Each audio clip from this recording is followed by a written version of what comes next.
Alors je vais maintenant vous montrer comment mettre en place le Music Pro Anti-Miss pour l'ampli à l'intérieur de l'appareil.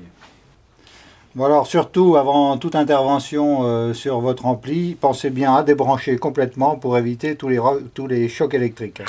Je vais vous faire voir comment on met le module ampli anti-miss à l'intérieur d'un ampli stéréo.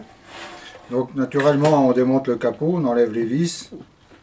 Donc là le capot est ouvert, on retrouve la structure de l'ampli avec les deux radiateurs pour éliminer la chaleur des éléments de puissance. Le transfo qui est ici. Et ici à l'arrière, vous ne voyez pas la vidéo, mais on a les 4 bornes pour brancher l'enceinte gauche et droite. Et on retrouve là les éléments où on a la borne rouge, la borne noire d'un côté, la borne noire, la borne rouge de l'autre côté. Le module ampli anti-miss donc à mettre à l'intérieur de l'appareil va se mettre d'une façon centrée entre les 4 bornes. Donc on va le mettre à cet endroit-là et on va le coller avec la boule de gomme adhésive. Et tout simplement il suffit de l'appuyer sur la partie arrière, donc entre les deux, au milieu des 4 bornes. Et puis voilà, c'est posé, c'est tout simple, c'est pas compliqué, pas besoin d'être spécialiste en électronique pour le poser, n'importe qui peut le faire, c'est très simple. Et maintenant, il suffit de reposer le couvercle, remettre les vis, rebrancher et puis d'écouter et d'apprécier la différence. Et peut-être que vous n'en croirez pas vos oreilles, hein, vérifiez-le. Donc là, je vais vous faire voir comment on met le module ampli anti-miss pour ampli intérieur, justement, sur un ampli mono. Donc, bien sûr, tout d'abord, comme on a vu tout à l'heure, débrancher, pour éviter tous les risques électriques. Dévisser le capot avec les outils appropriés.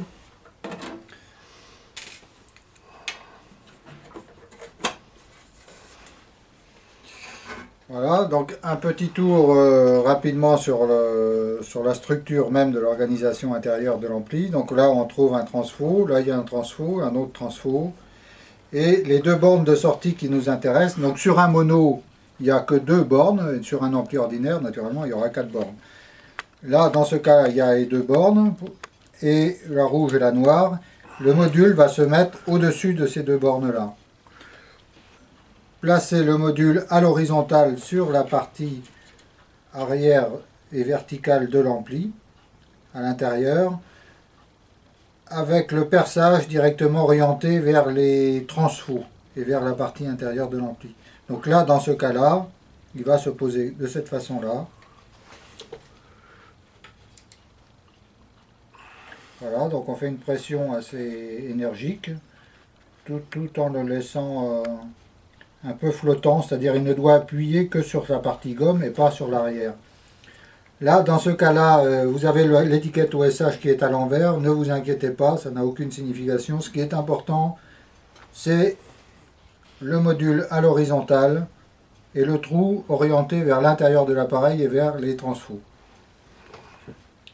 Voilà, c'est fait, il n'y a aucune soudure, aucun branchement, aucun risque électrique parce que tout est débranché. Donc vous voyez que c'est finalement très très simple à mettre en place.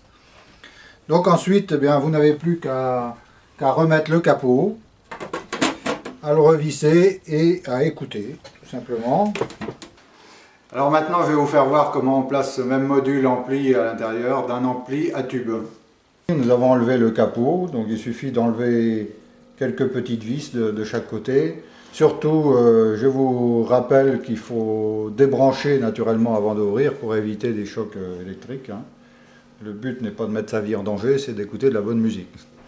Alors, quelques points de repère avant de vous donner l'endroit où on pose le module. Voilà donc les tubes, le transfo de sortie, le transfo d'entrée, des capacités. Et ici, visualisé par 2 petites flèches blanches, les 2 bornes de sortie qui permettent d'aller vers les enceintes. Donc le fil rouge et donc le fil noir. Le module OSH, donc il est à poser de façon symétrique juste au-dessus des 2 bornes. Alors pour mémoire toujours, le module, on y trouve une petite boule de gomme adhésive donc qu'on va utiliser pour le mettre sur la partie verticale du coffret.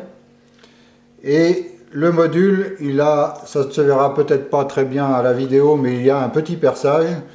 Toujours de préférence orienter le perçage vers la partie transfo, qui est la plus proche des bornes de sortie.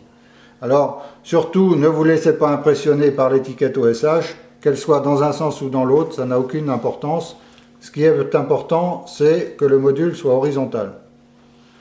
Alors voilà, donc maintenant vous connaissez toute la recette. Je vais simplement le mettre à sa place, donc au-dessus des deux bords.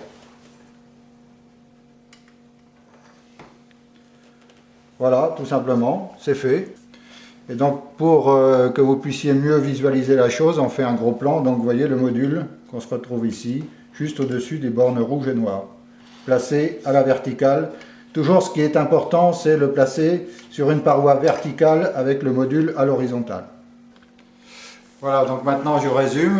Surtout, commencez par débrancher l'ampli pour éviter tout incident. Dévisser le capot, en général, c'est toujours très simple. Il faut un peu de patience et très peu d'outillage, donc ne vous inquiétez pas, il n'y a pas de problème. Autre chose qui n'est pas compliquée, c'est que le module ne se branche pas, donc il n'y a pas de soudure, il n'y a pas de prise, il n'y a pas de risque de quoi que ce soit. C'est juste un petit module que vous allez coller avec la pâte adhésive qui est déjà toute prête. Ensuite, le coller où eh bien, il faut le coller de façon la plus symétrique possible, au-dessus ou en dessous ou à proximité des deux bornes de sortie, fil rouge et fil noir. Le coller sur la partie verticale du coffret, à l'intérieur bien sûr, parce qu'il est fait pour ça. Souvent les amplis, eh bien, on les a depuis quelques mois, quelques années parfois. Alors des fois il y a de la poussière, n'hésitez pas à donner un petit coup de nettoyage à l'alcool, à brûler par exemple. Ça permettra à la gomme adhésive de prendre beaucoup mieux sur le châssis. Et ensuite donc appuyer fermement sur le module.